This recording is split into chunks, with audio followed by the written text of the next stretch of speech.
Soldadura prozesua osgarri sukoi dun sistemetan. Lehenik eta behin ingurunea egoki adierazita izan behar dugu horrelako balizakin.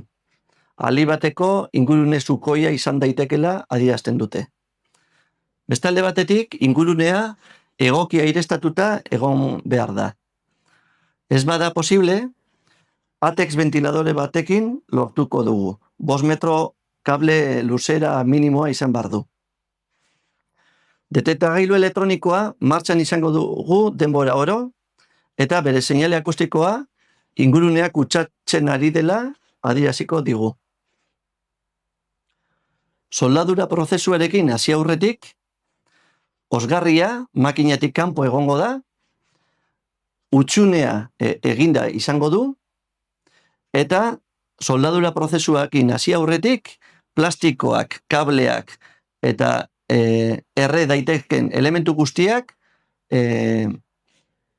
zaindu egin beharko ditugu. Horretarako, gel bereziak erabili daiteke edo trapu umelak.